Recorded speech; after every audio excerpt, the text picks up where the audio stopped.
You're listening to the Geriatric Mamas podcast with Jessica Raziri and Sonia Tapley. Moon face really comes out when we're recording. Yeah, why is that? I don't know. When I was doing my makeup earlier, which I didn't even start getting myself put together until like 3:30 or 4.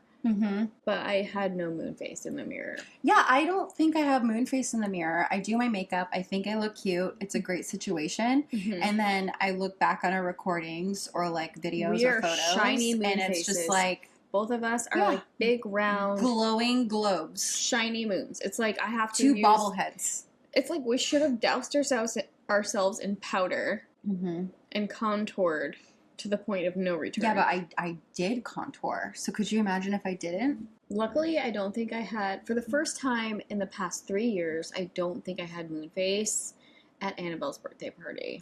Not only did you not have moon face, you also didn't have the crazy panic anxiety that you usually have. Right. Like, I was blowing up balloons, and then you come in, and you're like, trying to help, and I'm like, just go do something else. I got this. And you're like, I have nothing else to do.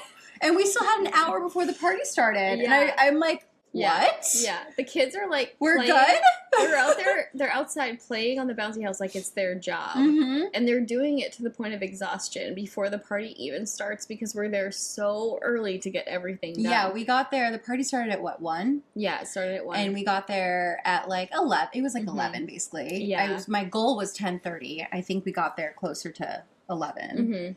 And then it took no time at all. It was because of all the prep before. Right, we did a lot of prep work. I made a diagram. It just sat here in my like little kitchen dining room area and helped me make a solid list. So it was like I had the mental capacity to handle it. Yeah. I had the visuals, and then I had the list. Here's a pro tip, free of charge to all you mamas that are throwing a party and you want to do the absolute most. iPhone users, because I don't think Androids have this luxury, but go into your notepad and create a shared checklist. Invite your spouse or whoever you're throwing the party with, your friends who you want to help set up with you, and create a checklist of every little thing that needs to happen. We're talking from the night before, the things that you need, or the first thing that you need to do when you wake up, like frost the cupcake, set up the cake, pack the bag, to little things of like these tablecloths go on X table, and these cups go over here. It could be like the smallest little thing, but then that way, because my issue, both of us, our issue is that when you're in the midst of it and you're like, trying to set everything up, you're looking at the clock, you have so much to do, everything is living in your head. And everyone's asking you what to do next. And everyone is asking you what to do, and then you're just like, I don't know. I can't think of just one thing. There's so much that needs to be done, but I can't communicate it. But instead, if they all have access of this checklist, they can just go in at any point and be like, oh, done, and then they check it off, and then you know it's already done. Yeah. Like you said that you went out to go work on stuff, and Kate was already proactively setting up the chips. Yeah. The bounce house was already ready to go. All the tables were where they were supposed to be. Yeah. The tents were being set up. So it was basically like the supervisor, and I like picked up the loose ends of things that like nobody really thought about, which is how it should be as a mom, right? But like, so I think part of it too was I was kind of inspired by when you said, I think, well, obviously for your old house you like sketched everything out, and then things could be done from there. But then I think you also told me you sketched out Hayden's first birthday party setup. Oh, 1000%. So I made a diagram, like I made a sketch. It was very rough. Oh yeah, I made a very rough sketch of where I wanted things to go, which is basically the same setup that we've had for the past few years, except for like I wanted it to be more intentional. Yeah. So I made an intentional setup sketch. And so then from there, I was able to, when you were asking me questions, when you were making the list, I was able to actually answer you, and like you could make the list. And then the next day when Mike was like pulling out the tables, he got them all out, he got them all standing. And then he's like, what can I do next? And I was like, well, we have a diagram. So what I need you to do is take a look at the diagram and then set it up exactly how that looks. And so he's like, okay. So then by the time you and Kate actually got there, like that was already done, and he had time to even. And my biggest pet peeve is the tablecloths every year, because like, I change out the tablecloths every year, so I don't necessarily. Well, yeah, everybody does. Yeah. Well, the good moms do. And I always forget exactly what size the tables are because there's like different, like we use my grandmother's tables and there's like different sizes. Yeah. So anyway, I'm a little bit stressed about tablecloths every year, but Mike handled it. Good. Because he had time to. Yeah. So by the time you and Kate got there, it was just like we needed to do the helium balloons and like a couple other things. It was fun though watching you just be relaxed. Yeah. That was nice. Did you feel like you got to like actually enjoy the day? Yeah, a little bit. Yeah. A little bit. Yeah. I did and I didn't. Mm-hmm. And it was because my poor child, he was really going through it. Yeah, he was going through it. You know what I think it was? He was hyped up all week. About the party. He was so hyped up. He was so excited. He got himself so overstimulated. Mm-hmm. Like so excited that then finally the day came and he just went crazy. Mm-hmm. Like full speed ahead. And he was great to start until people started showing up. Yeah. And then it was just, he needed to be in my arms 24/7. Yeah. And it was just like every second, like I couldn't put him down to go get something. Like he would, without him screaming bloody murder. Right. And it was just a lot. I think he got himself so overexcited that he just couldn't handle it. And it just became too much. And he was just so overwhelmed. Right. It's like, hard. Yeah. 3 is the hardest. He was really going through it. it. Yeah. I feel like 3 is the hardest. And the 3-year-olds that did well were the ones that arrived like at 1 or after. Yeah. Those guys did good, but then they left as soon as the party was like over. As soon as like everybody started leaving, those guys left because it's like 3 is 3. Yeah. And it's like by the time people started arriving at 1, he had already had 2 hours of playtime, nonstop play, like hardcore nonstop play in a bounce house, running around a backyard, like yeah, they were having a good time, and they got to have basically whatever they wanted, except for cake. Yeah. Oh God, he had a meltdown with cake. He was just like had so much anxiety about if he was going to get a piece or not. He didn't like all the kids that are crowding around, and like they finished singing the song, and he literally he said it in my ear. He's like, get out of here, get away from the cake. He can't have cake. She can't have cake. Like, just trying to get kids to get out of the way because he just really wanted cake. And I was like, and I can always sense when it's like the meltdown is brewing. I can just feel it. He doesn't have to be saying anything. I could just feel it. I know it's coming. Of course, yeah. And Kate, like, literally was standing right there as I'm literally feeling this meltdown brewing. And I'm thinking to myself, I just need to get this child a piece of cake before he loses it. Like, he is about to lose it. And it was just like a whole thing. And then Kate's like, what do you need? Because she just looked at my face and I'm like, I need to get this child a piece of cake right now. Yeah. It's an emergency. It's an emergency.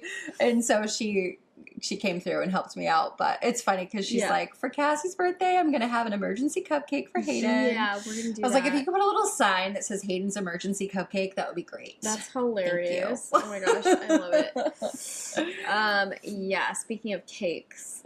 So like, oh my God. So like the day before the party. I can't believe you. I know. The day before the party, I baked the cake. So I had the 2 layers and I had the cupcakes all baked, right? Yep. And then I ended up having to use your expertise to keep the cupcakes moist. Yeah. Do you want to share it, or is it a secret? What? How to keep the cupcakes. Ew, I don't want to say that word. Wet? That's not any better. I mean, it's Doris's secret. It is Doris's secret. Should we share it? Yeah. So I felt like the cupcakes were dry because I like left them out. I am not a baker, so I don't know the rules of baking. But apparently you're not supposed to leave the cupcakes out all day without being frosted. You're supposed to refrigerate them, yada, yada. Jess, you can just explain Doris' secret. So if you feel like your cookies or baking item is like gotten a little dry or hard, like especially cookies. Cookies are the big culprit, right? They're like soft when they first come out of the oven, and then they get like super hard, and it's just like, damn, I have to zap them in the microwave. Why are they so hard? Well, if you take a slice of bread, take it right from the middle of the loaf. Take it like a good like wet slice. I'm trying so hard not to say moist. Good moist. Ew.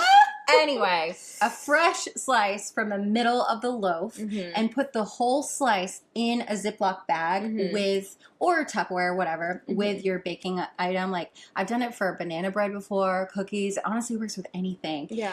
And then by morning, they're soft and it takes all of the hydration from the bread, like all of like the moisture from the bread, and it puts it back into the cookie or the cupcake or whatever. And I don't know why it works, but it works every single time. Like, well, for some reason crazy. My instincts knew to put the cake in the refrigerator, but they didn't know. Like, okay, maybe this is just Libra personality, but I had to leave. You're like, cupcakes are different because they're smaller. Yeah. I don't know. I had to leave half of it out on the stove. So they could have, I mean, they would have been fine on the stove, honestly. I think if maybe they were in a Ziploc bag. That would have been better. You just needed to contain the moisture. Right, exactly. Is what it was. And you just let it just air out. So that the was cupcakes were just dry, and we figured that out. But then, so the next morning after I make them, which is the day of the party, I decide I'm going to put the cake together before we leave to my grandmother's house to drop stuff off. So I'm looking up all the YouTube videos on the best way to stack called me. a cake. Well, everybody keeps saying that. Everybody said you should have just called me. You should have just friggin' called me. I would have told you what to do. So I saw this YouTube video. I mean, I'm sure this was like I had no idea you had done this, by the way. Sorry. Keep talking. Probably like a wedding cake maker. I don't know. But it said to put straws in the bottom cake and then put a piece of cardboard on the top to balance it so it doesn't fall into the bottom of the cake. And then put the top cake layer on top of that and then put another straw down through the middle. Well, this wasn't a very thick cake, so of course I'm cutting straws into small pieces so they're not poking out of the cake, which is obviously a choking hazard for a child. Yep. And I didn't use like the little tiny like sipping straws. I used I cut the ones you would use in like a smoothie straw. And like a real straw. So anyway, so we've got that, and then like I'm like do cake looks beautiful, everything's fine. Then it's cake time, and Mike goes to cut the cake while I'm running off doing other chores that I needed to get done. And he's like, he's like yelling across the yard, "Did you put cardboard in the cake?" And I'm like, what? I like go running back. I'm like, yeah, all you have to do is, and like I stopped mid-sentence because I tried to like figure it out and it wasn't figuring. So then I like try to pull the cardboard up from the top layer and all the frosting was coming off of the top layer. So like the bottom layer of the cake had no frosting. And then our nephew who's like 30 something, he bit into one of the straw pieces. So then my mother-in-law realized the issue real quick and she pulled out all the straw pieces so that no children would choke on Sonia. Okay, next year can I just make the cake? And then I just started hiding on my husband. You're like, I'm not here. I'm like, you did disappear. Like, okay, I was at my daughter's birthday party. You disappeared real quick. I was like, where is she? I crawled underneath the table and I was like, I'm currently hiding from Michael Tapley, so if you see him, warn me. Oh my god, it's so good. Oh my god. I will tell you, yes, I do use straws in the center to keep everything centered. I do not use cardboard. I've never in my life used cardboard for any of the cakes I've ever made. I think wedding cakes, like wedding cake makers, when it's like a really tall stack of layers, like you have 3 layers on top of 3 layers. Yeah. They put that because it's so heavy that it will cave. Right, I'm sure. But that's the kind of video I was watching. Yeah. Yeah, I've never in my life used cardboard. So moral of the story is... And then, like, I'll put, like, maybe 4 normal drinking straws. Yeah. Even if there was smoothie straws, it's fine. In the center to kind of keep it balanced so it doesn't wobble. Yeah. And then when I go to, like, get ready to cut it, that's when I start pulling them out really quickly as I'm cutting. Right. I just pull them out. You don't just F off and be like, bye, see well, you I later. don't. Maybe if I had cardboard in there and it was a whole thing like that, I would have definitely taken off. Mm-hmm. But like, that hasn't been a thing. Well, it wasn't I thought this was going to be genius. Like, I was like, oh, this cake maker, she really knows what she's talking about. Yeah, she's got this down. This is great. You know what that reminds me of? My dad used to make, he used to make cakes, like fun cake. Maybe that's where I get it from. He used to make cakes, like just like fun, creative cakes. He made like a toilet cake once for my, my mom's old boss. So she worked at like a plumbing and wholesale company. She made a toilet.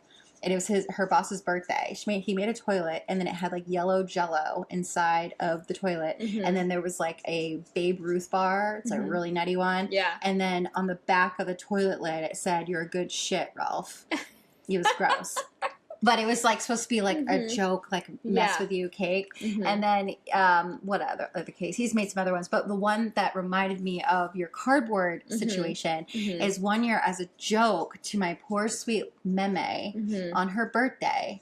He frosted sponges. Sponges? Like actual sponges. Your dad. Wasn't even a cake. Steven. We had like a real cake in like the pantry. Yeah. But like literally he brought out this cake. It looked beautiful. It was decorated like amazing. It looked so pretty. And then she goes to cut it. And the whole joke was like, wow, you're getting really old. Look how frail you are. Because she couldn't cut through freaking sponges. So good. Like, yeah. So it just reminded me of that when he like goes to cut. And it's like, there's cardboard in here. What's happening? So funny. It's That's fine. hilarious. Details, right? It's just details. And then, like, everybody knew how embarrassed I was. And I didn't know any of that was going on. I did see the cardboard. Yeah. I did see, but it didn't register that was happening because I was going through my own thing with my child. Exactly. So I was just like, I had no idea any of that was happening. Yeah. So then but I do remember you missing in action. Then everybody was coming up to me to tell me how amazing the cake tasted and that they like it was delicious. Like,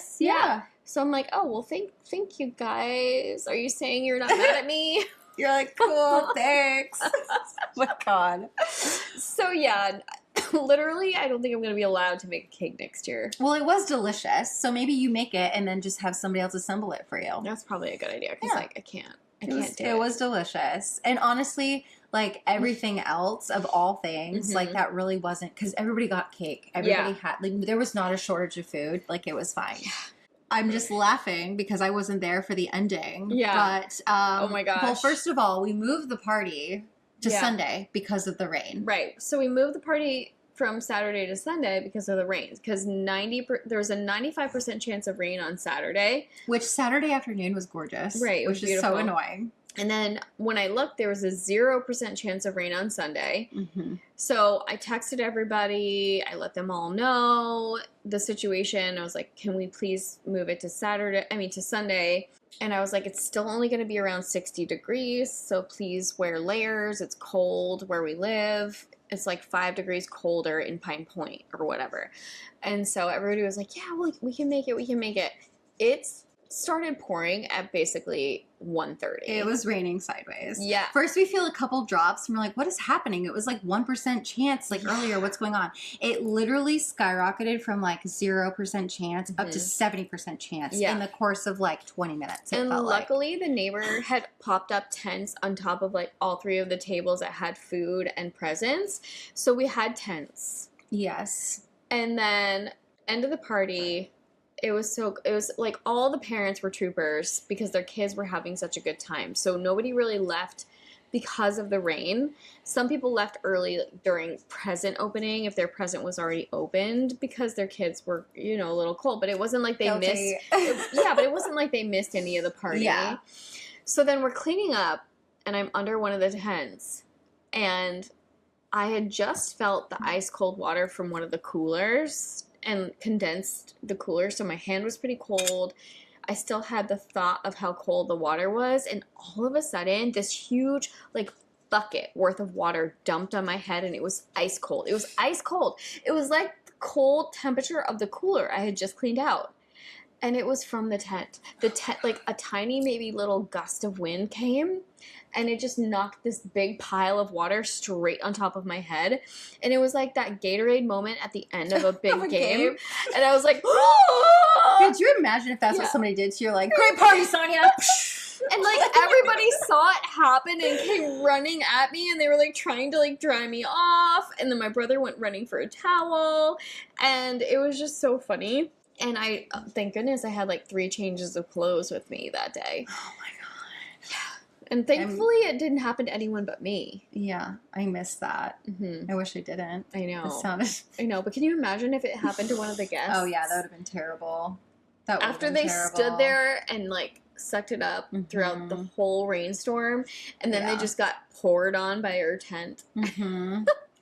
Yeah, that would have been pretty rough. Yeah. I mean, besides the rain, but honestly, like, I wouldn't even consider that to be, like, a downfall of the day because the kids still all had so much fun. Yeah, they didn't They were even know playing it was with the raining. bubbles. They were bouncing around in the bounce house or running all over the lawn. They were chasing each other. They were playing with balloons. Like, they didn't care. The rain, if anything, to them, it made it more fun. Right. Like, it was like a water slide. It was, yeah. So everything was fine. The adults were all like huddled under tents, like just trying to keep warm and dry, and the kids are just running around feral in the yard, and it was fine. Yeah, they were having a good time. It was so funny seeing the kids who had never had a bubble machine before, like a bubble wand. Yeah. Or like a bubble blaster. Were they like, what is this? They're just like going crazy with bubble blasters, and I was like, yes! Yeah, those were a hit. Yeah. Those are so cute. We'll have to link our favorites in the show notes. I love. Yeah, those are like great. the ones that don't require, especially for the littles. Yeah. If you get one that's just like a button and it just goes, so you don't have to worry about it. Yeah, those are the best. But good job, Mama. Thanks. It was a success. Thanks, man. Loved it. How are you doing with all your shows? I mean, I'm not caught up. Mike and I are currently watching Southern Charm, and I know You're still watching Southern Charm? Oh my God. Which season are you on right now? the last one, whatever that is. Okay. I feel like it's like our comfort show now because I'm like looking at it from a very different perspective. Yeah. So I can really see from the outside in, whereas before I used to get really emotional about it and I would start yelling at the TV. Now I can just calmly sit back and explain things to Mike from my perspective, and he's like fully in agreement. Yeah. And we're not screaming at the TV or like getting really tense because it would get really tense. Yeah. Well, I mean, it did get a little dark there for a little bit. Yeah, there was did. some dark topics. Yeah. I miss Catherine. That's what the Yes, I dark. know. That's what That the was dark so topics were dark. about. Was Catherine? That But was I so miss her. dark. I feel Yeah. like to me, her and Cameron were really Southern Charm for me. Mm-hmm. So, have you been watching The Valley? Are you caught up in The Valley? I started season 3 today. Okay. I wouldn't say I'm caught up because I'm only on episode 2, but I feel like it's really important. Yeah. They're like, the fact that it's just like, I feel like, especially Kristen Doty is like reliving, like, it's like I'm reliving things through her. Right. That I didn't even know were happening or what it was at the time. So, for those who aren't watching The Valley, they are, I don't even know how to describe the show. Previous cast of Vanderpump Rules. Yeah. With added people. Yeah. And they all are living in the Valley, and the Valley is supposed to be like suburban life and everything. And they're, you know, families, you go there to like, I used to live in the Valley. So I'm sitting here saying like, supposedly, like that's what it is. It's like it's cheaper to live there than it is in like Hollywood. There's some nice areas in the Valley. I shouldn't say cheaper. There's some expensive areas. And I guarantee they're not living in the cheap areas. They're living in the expensive areas. Well, let's be honest, nothing's cheap anymore. Nothing is cheap anymore, especially in LA. But anyway, so Kristen Doty recently, they got married, right? She got married. They're married. I think so. Yeah, they got married. Did they have a kid? I think, No, during she's the engaged. season that I'm currently on, they're still engaged. Okay, yeah. She didn't get married yet. She's in, like in the season, but she went through fertility. They had a miscarriage that they went through, which is awful, heartbreaking. I think we talked about it, and then they finally were blessed with their rainbow baby, have their baby and everything, and now Kristen is going through what every mom goes through, and it's stuff that like we don't talk about, and it's like looking at it now as an outsider in, it's definitely postpartum for sure. Like everything that she's going through, I'm like, oh my God, I'm reliving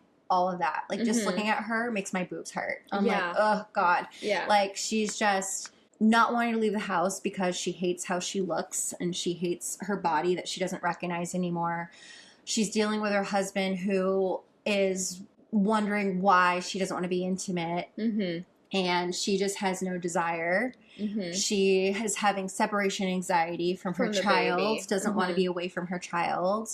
she's still breastfeeding. Yeah. So she is dealing with all of that. Clothes aren't fitting her the way that they used to. Mm-hmm. She's emotional. Mm-hmm. There's hormones. Yeah. It's just, it's a lot. Yeah. And then like watching Luke, her soon-to-be husband, is also, you know, going through it as well as many partners do, where he's feeling neglected and he's wanting to be intimate and he's wanting his wife, but it's not his wife because she's a new person and he's not understanding how to navigate that, and he's having to deal with his own postpartum as well. Yeah. And seeing that was like, it was literally like I was watching a movie of like my first year as a new mom. It was crazy. And then there's also Nia, who has, I don't know how many kids she has. I don't know. I'm bad with people's names on the show. 4 under 4 is what they say. 4 Yeah. under 4. So she just had her 4th baby. And the poor thing is just, she's really going through it as well. Like she gets anxiety leaving the house, but she also is like wanting to feel like herself again. She just feels like a shell of her old self. I mean, her husband is terrible, so that's a whole other thing. Is she the one that's getting a divorce, or is she? No, that's with Michelle. Yeah. Yeah. Okay. No, Nia is, I mean, they're all pretty, but like Nia is like super pretty, super innocent. She's married to Danny, who is the actor. I think he was he on Baywatch, I think. I don't know, but I don't care. He's a douche. I'm going to say it. Yeah, like, it's a known thing. It doesn't matter. Yeah. But yeah, anyway, but it's just, I love that they're covering this because it's so messy and ugly. And it's like, oh my God, I feel seen. Right.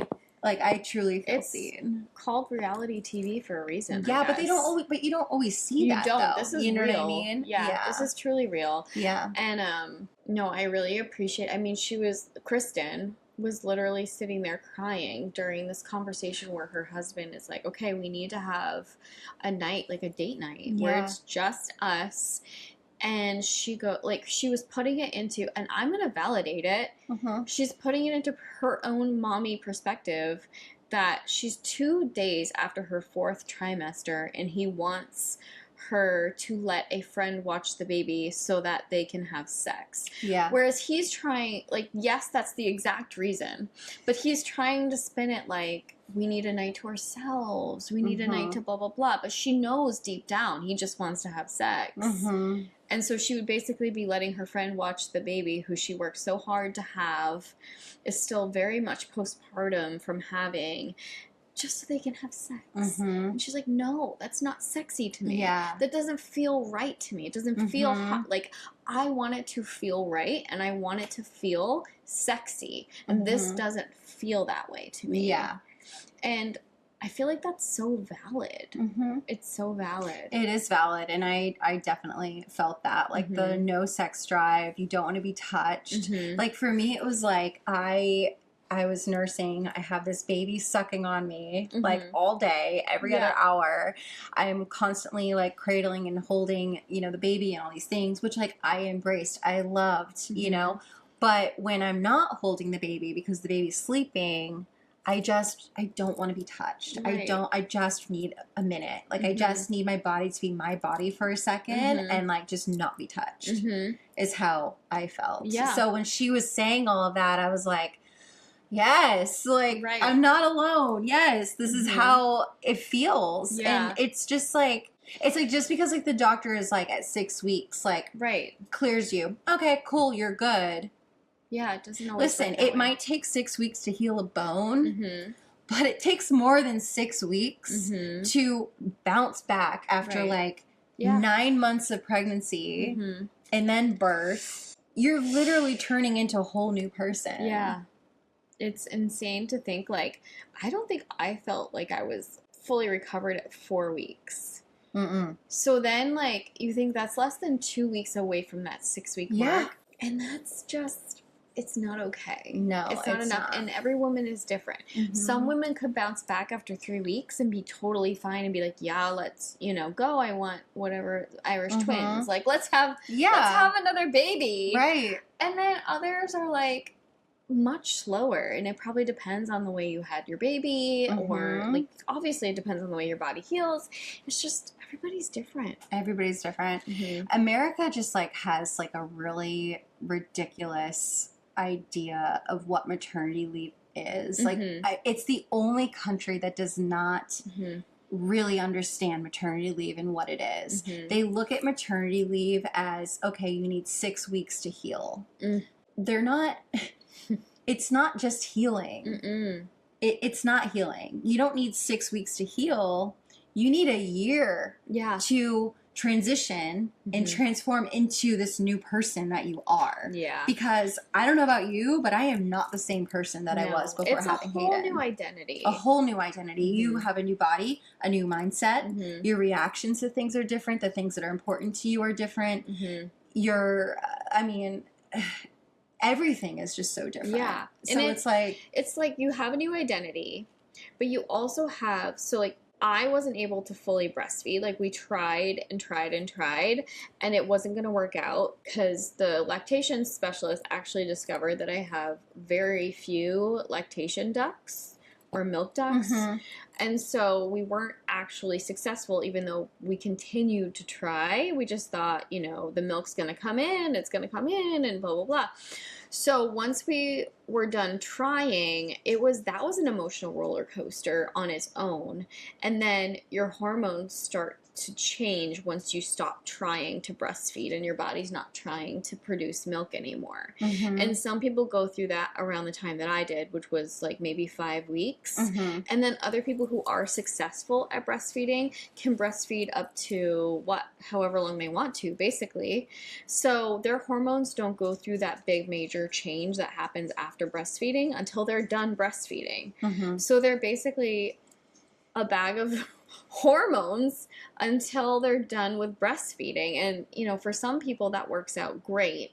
And for others, it's very like roller coaster, like throughout the whole process. It was very much like that for me. And also too, like, I didn't recognize what was going on with me as being postpartum. I really didn't. I just thought that it was like, well, I'm extra cautious and I'm extra nervous because I tried so hard for this baby and I'm afraid something's going to go wrong. And I was just super paranoid. I was super scared at all times. And I just thought that was normal. Right. But now that I'm on the other side of that and looking back, and then in the research that I've done, I now realize, because for me, I know when I heard the term postpartum, I thought of depression. I just assumed it was depression. Yeah. No.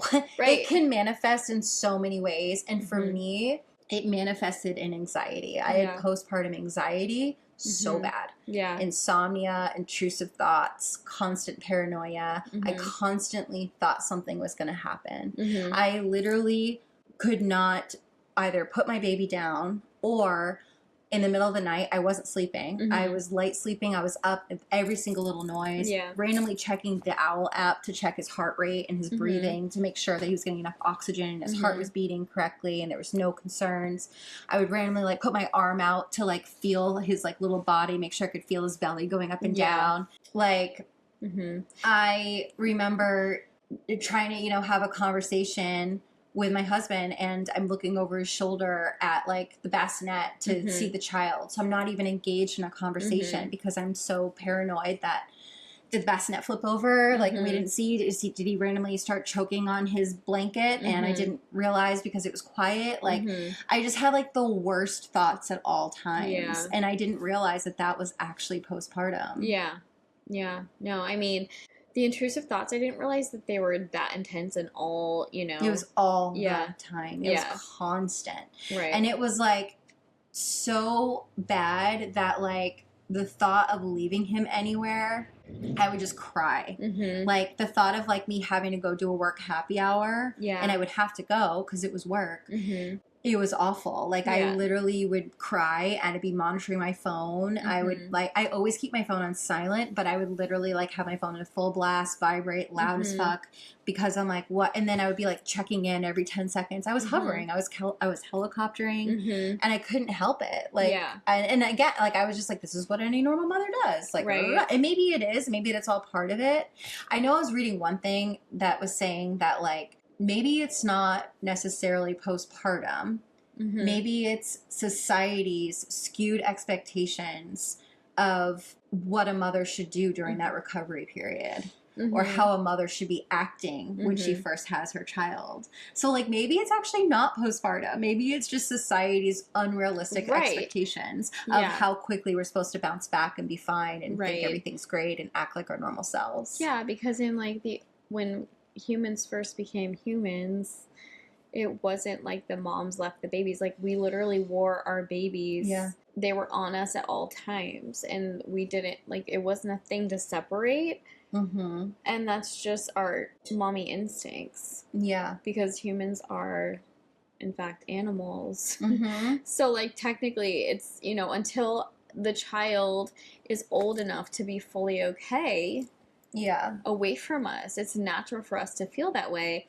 And then we can start to let other people help out and take the reins and assist, because typically a woman would be going to have another baby. Right. And they would need to put their full attention on the newborn, while like also would also be with the toddler, but other people can help with the toddler because they're no longer so helpless. The toddler, the baby, the newborn is the helpless one. And so the mom's job is to be there constantly feeding, constantly making sure the baby's okay. And that's just normal. I think also, I know for me, and I think for you too, is it's like the guilt around it as well. And they also cover that in the Valley, like Kristen too, like she feels guilty for feeling the way that she feels because it's like, you know, we work so hard to bring these littles into this world. And it's like, how dare I feel anything but joy? Yeah. Like, I don't have a right to feel anything but joy. And, like, think about all the women who weren't able to have children. And how dare I be anything but happy and anything but the perfect mom. Yeah. Yeah. You know what I mean? And so it's just, like, for me, like, it was hard for me to open up that I was struggling.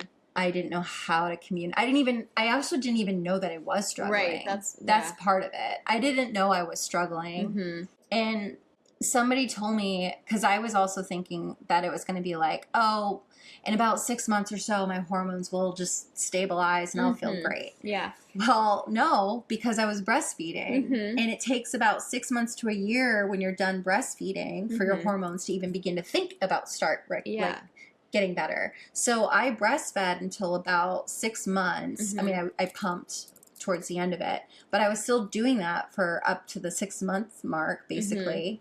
And so then it was like 6 months from there to a year after that, you know, so we're talking like year and a half. It truly was like, it was like when Hayden was 2.5 is when I finally started feeling like myself again. Yeah. Like I was telling you the other day, like I remember waking up, and this is crazy because I was like in the thick of like the darkest point of my life ever. But I remember one day, even being in the darkest part of my life, I woke up one day and I was like, like I just felt actually like myself. Yeah. Like I had energy. I didn't just feel like heaviness in my chest. I did for other reasons, but not like the normal constant like I had been for a while. Right. And I just finally started feeling like myself. Yeah. I don't know if I ever had that moment. I never really feel like I had that moment. Maybe I was just constipated. I don't know. Yeah. I don't know. I just know I woke up one day and I was like, wow, this is great. I feel much better. And I just did feel better. It might be what's supposed to happen because everybody puts like a time mark. When they tell me about it, there's always like a timestamp on it. Somebody did say it was going to be, it took them about 2 years. And then, so maybe that was in the back of my head. So I was waiting for it. I don't know. But I just remember it was like 2.5 years in, all of a sudden I was just like, huh. Yeah.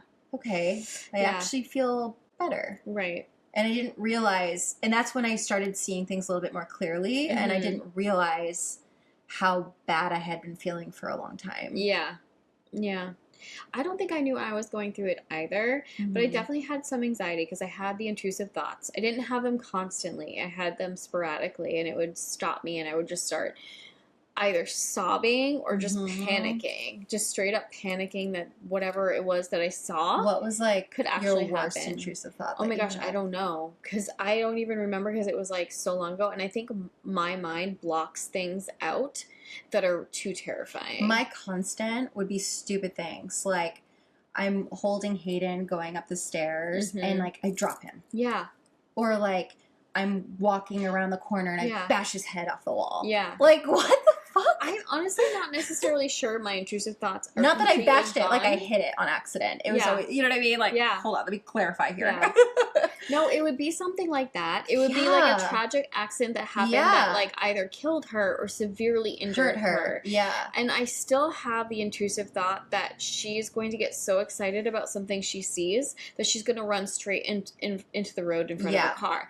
And you've seen that play out, and not because I'm having an intrusive thought, but because we've actually seen her running towards a road. Like, obviously what she was running towards wasn't in the road. It was before the road. Mm-hmm. But she's just running so intently and so fast at what she's going for that it looks like she's going to run into the road. And you see me have the moment of terror. That's happened twice since you've been here. Yeah. It's scary, though, because they just dart. They don't see anything other than their whatever's exciting them in that moment. And they just... Right, and what they were going for wasn't in the road, it was before the road, but you didn't know because it was so close to the road that, like, it looked like they were, like, she was going to go into the road. And actually, I was screaming at her birthday party.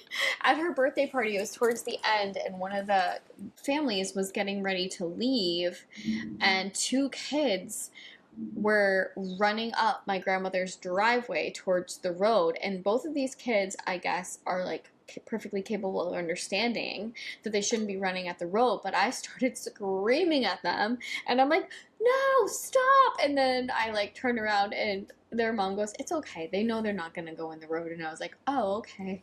She's like, they're fine. I was like, okay, so good. Yeah. I'm glad that, like, I didn't have to just save a life. But yeah, I just have that. But you don't know. What if they didn't know? You know what I mean? So yeah. But I have that intrusive thought. I don't know if it's ever gonna go away. I'm gonna do my best. I think that comes with being a mother. I don't think that will ever go away. What's gonna happen when they get their driver's license? Oh God, I think it's gonna start all over again. But I do think the degree that I had it, it was not healthy. It was not okay, and I probably definitely needed some therapy. Yeah, I had no idea.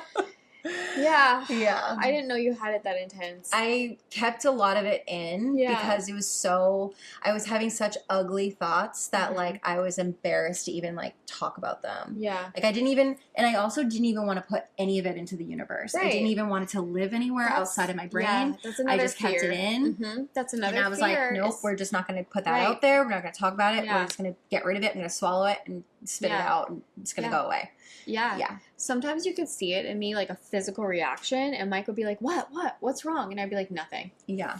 Because, like, same. You don't want to put it out there. You don't want it to, And then for me, I know we've talked about it several times on this podcast, but I had postpartum rage, and I didn't know I had postpartum rage. I thought that what was happening was reality.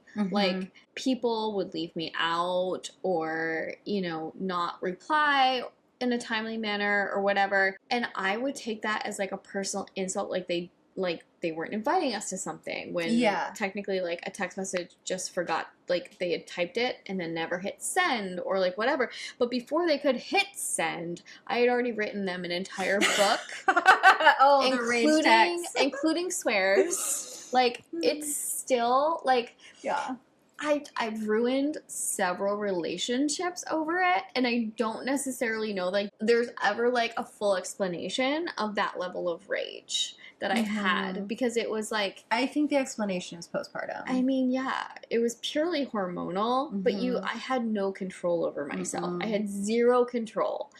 And I don't think people fully understand. Everybody thinks that people fully have control over themselves. No. But it was like something else had taken over my mind and my hands, because a lot of it came through text messages.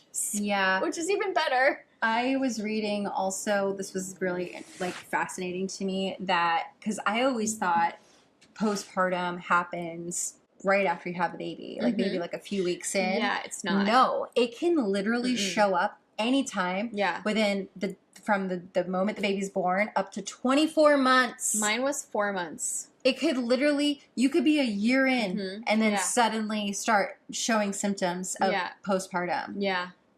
I had no idea. Like, that is crazy. I started, We had Annabelle at the like very last part of May, very early June. Like my postpartum hit September. So it was like 4 months. And it was intense. And I just thought it was normal. Like I just thought I was. And because at that point too, you're thinking like it's not the pregnancy. It's been 4 months. Like everything should be fine by now. Yeah. You should be coming down from things. Yeah. I mean, I had even gone through like some serious intermittent fasting because we had a wedding we were going to. Like I got down to my pre-IVF weight. And I was like, at first I was thinking I was feeling really, really good. And then all of a sudden, whatever happened with my hormones happened. And I was a complete psychopath. I feel like this needs to be fact checked. This is just me like thinking. I wonder if postpartum hits stronger for women that have gone through infertility treatments and stuff. Because if you think about all the months, years that some women, I know for us, you know, put into pumping our bodies with these hormones. It's PTSD. So already, like, before I even had Hayden, before I even got pregnant with Hayden, my hormones were already fucked up because I was pumping myself with all the stuff just to, like, get my body ready. Yeah. And then you go through the whole pregnancy, so then you're on normal pregnancy hormones. And then you have the baby, and everything just drops. Yeah. No more of the injections, no more of the baby hormones. Yeah. Like, everything just drops, sort of. And your stuff is literally all over the place. All over the place. And I wonder if it's like, and then if you're breastfeeding, that kind of keeps it going. And then it's just, I wonder if that intensifies it at all. I'm sure it does. Yeah. There's so many things that happen because you're on, like, unnatural levels of hormones. I didn't, like, also, now that I'm on the other side of it, I haven't felt like myself. I mean, it had been a long time because it had literally, like, we were trying for Hayden for a good 3 years, 3.5 years. Yeah. And I was doing all kinds of hormones for 3.5 years and different supplements that mess with your hormones too. So it had been like a good I want to say over 4 years of not really feeling like myself. Yeah. And so, yeah, I'm definitely not the same human that I was before having Hayden. And we have a whole identity shift as well. Oh, 1,000%. Because before we were just a married couple / women who were girl bossing. And that's all we had to focus on in life. Yeah. And then we had an entire human being who could not live or even hold themselves up without our assistance or someone's assistance. So it's like we are literally sustaining an entire human being's life. My entire identity, like, turned into becoming a mom.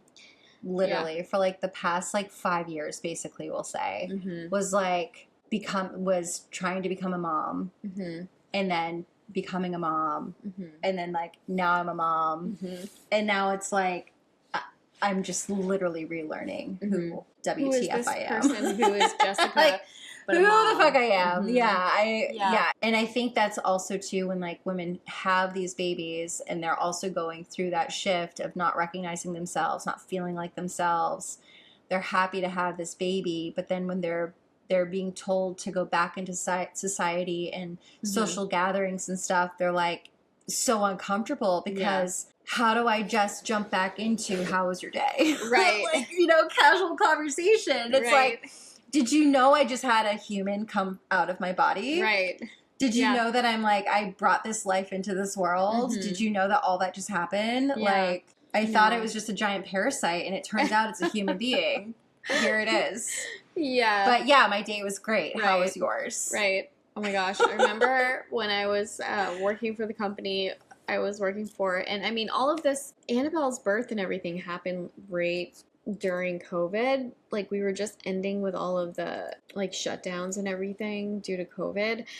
And so we had our first work trip, I want to say, like, 8 months after she was born. So it was like, that was a whole weird experience, going back to, like, work trips after having a child and knowing that she was at home. But it was so, like, everything was so 100% focused on work for the entire 24 hours a day that we were on work trips before I had her, and then I just wanted to go back to my room as soon as we were done with work and like FaceTime. Yeah. And we had like maybe 5 minutes because we had to get changed and go straight to work dinner, and then into like a work after dinner, and then like an after party.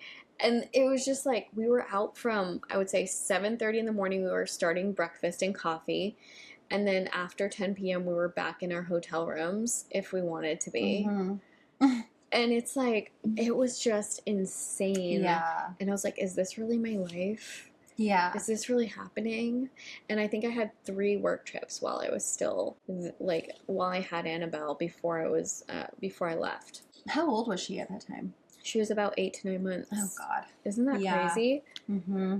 And, like, some of them are almost a full week. It depended on what brand we were there for, but some of them were for, like, 4 days. Yeah, the only, like, I mean, Hayden's only been away from me, well, now it's different, but before the whole custody possession stuff started, he had honestly only been away from me for the longest was 4 days, and that was because of a work trip. Yeah, because of a work trip. And then the second was like my birthday weekend where we were gone for 2 days, and he stayed with his grandparents. But that work trip was the first time, and he stayed with his grandparents. Yeah. And it was just like I was checking in like constantly. I was so like I knew he was fine, right? Like obviously, like I knew he was okay, but I just felt like mom guilt. I felt anxiety. I couldn't really focus at work, and it's like you said, you're like you have like the dinners, you have the networking and like the lessons and stuff that you're there to work, but my mind was definitely elsewhere. Yeah, and it was just like I don't know how. Yeah, I don't know how. And then you imagine the women who are doing these work trips who are still breastfeeding and they're pumping because they don't want to lose their milk supply. Oh. Yeah. And so they're like either pumping and dumping or figuring out a way to fly it back home. Isn't that crazy? I remember when we were going into the office, we would turn one of, like we had, because I'm in recruitment, and we would have like interview rooms, and we turned one of the interview rooms into like a breastfeeding room for like a couple of the moms in the office. And so we literally put like paper up on the windows so you couldn't see, and they would go in there and like pump and stuff. And it was just like, at the time, it was before I had Hayden, I was just like, well, yeah, it's just like something that we do. And now that like I've gone through all that, and I'm fortunate that I was able to do it in the comfort of my own home, and I worked from home and everything. And I now obviously look at that way differently. Yeah. And I'm just like, oh my God, like how heartbreaking to like, because I embraced all those moments that I was feeding Hayden and feel very lucky that I was able to give it to him in the moment and not just be in a stuffy jail cell of an office, like, you know, with scotch tape on the windows and, you know, pumping into plastic container to put in the refrigerator next to Carl's creamer. Stop. And it's like, so true. You know what I mean? Like, let's be real. Like, so true. So bad. Like, better not forget this. Yeah. Don't drink. Okay. Moral Breast of the milk. story is now we're going into we need more remote jobs. Yeah. Like stat. Wow. We really dug in. We really dug into that. And we're not trying to be Debbie Downers. I think we're just trying to be real, because these are the things that nobody ever told us about postpartum. And even when I was being told certain things, like I feel like sometimes I need things told to me in such a way that it is dramatized to the point of reality. But do you think if somebody were to have communicated to you in a very dramatic way that you would have actually like believed them? I might have believed them, but I might not have let it sink in fully because I was so excited about the baby that was coming. I think I would have been like, I believe that for you. I don't know that that's going to happen to me. Yeah. Like, I think I might be more excited than you. Yeah. Like, probably would have been my take on it. I probably would have been like, yeah, that's not going to happen to me. I know it's not. Yeah. I think most first-time moms are just so excited and just, like, so positive-minded. And it's good to have the positive mindset. You should have the positive mindset. And we can be, you know, positive about all of it because we're so lucky we have our miracle babies. But also, it's just like we have to understand the reality, and I don't think that's a possibility for someone who's never had a child. Yeah. I think it's something you just literally you have to live it, And then you'll listen to this episode and be like, oh yeah, that happened to me too. You're so right. Yeah. I think the biggest message that I just want our listeners to take away from this episode is that whatever you're going through, postpartum related, I promise you, you are not alone. Yeah. Like, I promise you, it's normal and it's way more common. People just aren't talking about it. And I think a lot of women, I say this assuming, but this is how I was, felt ashamed to talk about it because it is supposed to be the best time of your life. It's supposed to be all these things. Yeah. And I think both things can be true. Yeah. I think you can be grateful, you can be happy, you can be in total bliss, but also feel like you've lost yourself and you are anxious and you're doing things out of character. You're not yourself and it's normal. It's okay. Yeah. And like, you can be happy and you can be in bliss, and you can also be doing things that you wouldn't normally do. And I think it's important to realize you can feel like nothing's wrong. You can feel like everything's going okay. Yeah. But then recognize if you're doing something you never would have done before having your child, you might be going through some sort of postpartum. And there's help for that. Yeah. Yeah. Postpartum is not just depression. Yeah. It's crazy because it's all put into that one word. It is. Postpartum depression being the one word I'm talking about. Yeah. When it's really anxiety and rage. There's a whole thing about postpartum rage that I didn't know about. And I didn't even know about it until I was through it. And then I was researching it and I was like, oh, that's what was happening. Yeah. So, but I was also extremely thankful and grateful for my baby as I was going through it. Yeah. If anybody has any postpartum stories that they want to share, it doesn't have to be depression. Obviously, it can be postpartum rage. Intrusive thoughts. Your stories. Yeah. Be as dark. Look at us as like your journal. As dark as you want. We want to hear it. We want to hear it. And if you don't want it shared, just let us know. We are not sure when we're going to do another postpartum episode. We might try to have a guest on or something, and then we can talk about it if you want. Well, that's all she wrote, folks. Yes. Bye-bye. Thank you for listening. Be sure to tune in next week. Your support is keeping the podcast going.